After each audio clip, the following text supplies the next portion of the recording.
வணக்கம் ஆபிரகாம். அதாவது பீகாரில் தற்பொழுது அந்த சிறப்பு தீவிர திருத்தம் வாக்காளர் பட்டியலில் வீடு வீடாக சென்று அந்த சிறப்பு தீவிர திருத்தமானது மேற்கொள்ளப்பட்டு அதன் பிறகு வரைவு வாக்காளர் பட்டியலானது வெளியிடப்பட்டது.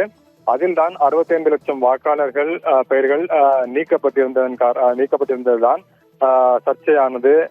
அது தொடர்பாகத்தான் தற்பொழுது எதிர்க்கட்சிகள் தொடர்ந்து பிரச்சனை எழுப்பி வருகின்றார்கள்.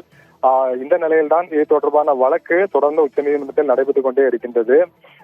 இந்த வழக்கில் நான் பார்த்தது போல ஏற்கனவே அந்த சிறப்பு வாக்காளர் திருத்தத்திற்கு உச்சநீதிமன்றமானது எந்த தடையும் விதிக்கவில்லை. அதன் காரணமாகவே அந்த சிறப்பு வாக்காளர் வாக்குப்பட்டியல் திருத்தமானது மேற்கொள்ளப்பட்டு வரைவு வாக்காளர் பட்டியலானது வெளியிடப்பட்டிருக்கின்றது. இந்த நிலையில் தான் தற்பொழுது உச்சநீதிமன்றத்தில் இந்த வழக்கு நடைபெற்றுக் கொண்ட சூழ்நிலையில் தற்பொழுது உச்சநீதிமன்றம் தேர்தல் ஆணையத்திற்கு சில உத்தரவுகளை பிறப்பித்திருக்கின்றது.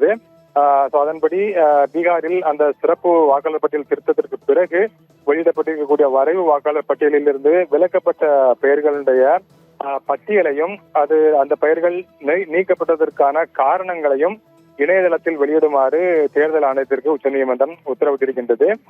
நீக்கப்பட்ட பெயர்களுடைய பட்டியலை இணையதளத்தில் காணலாம் என்பதனை விளம்பரப்படுத்துமாறும் உச்சநீதிமன்றம் தேர்தல் ஆணையத்திற்கு உத்தரவிட்டிருக்கின்றது.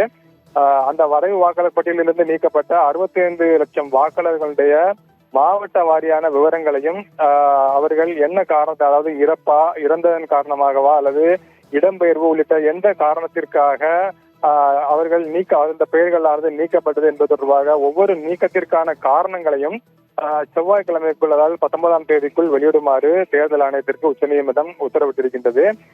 பீகார் வரைவு வாக்காளர் பட்டியலிருந்து நீக்கப்பட்ட 65 லட்சம் பேரின் விவரங்களையும் அந்த மாவட்ட அளவிலான இணையதளத்தில் வெளியிடுமாறு தேர்தல் ஆணையத்திற்கு உச்சநீதிமன்றம் தற்பொழுது உத்தரவிட்டிருக்கின்றது. வாக்குச்சாவடி நிலை அலுவலர்களும் அந்த நீக்கப்பட்ட வாக்காளர்களுடைய பட்டியலை காண்பிப்பார்கள் என்று உச்சநீதிமன்றமானது தெரிவித்திருக்கின்றது.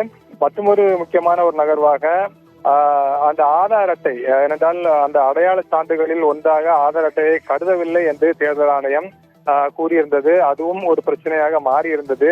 ஆதார் அட்டை என்பது அனைவருக்குமே இருக்கக்கூடிய ஒரு முக்கியமான ஒரு அடையாள சான்று என்கின்ற சூழ்நிலையில் அதனை தேர்தல் ஆணையம் அங்கீகரிக்கவில்லை என்ற ஒரு பிரச்சனை இருந்தது. இந்த நிலையில் தான் தற்பொழுது உச்சநீதிமன்றம் ஒரு முக்கியமான முடிவாக அந்த ஆதார் அட்டையையும் அடையாள சான்றுகளில் ஒன்றாக தேர்தல் ஆணையம் ஏற்றுக்கொள்ளும் என்று தற்பொழுது உச்சநீதிமன்றம் கூறியிருக்கின்றது. ஏனென்றால் இந்த 65 லட்சம் நீக்கப்பட்ட வாக்காளர்கள் தொடர்பான வெளிப்படைத்தன்மை தேவை என்றும் உச்சநீதிமன்றம் தற்பொழுது கூறிதான் இந்த நீக்கப்பட்ட 65 லட்சம் பேருடைய அந்த விவரங்கள் என்ன காரணத்திற்காக நீக்கப்பட்டார்கள் என்பது தொடர்பான அந்த அனைத்து விவரங்களையும் வெளிப்படைத்தன்மையுடன் வெளியிடுமாறு தற்பொழுது தேர்தல் ஆணையத்திற்கு உச்சநீதிமன்றம் உத்தரவிட்டிருக்கின்றது. ஆபிரகாம், தகவலுக்கு நன்றி மித்ரன்.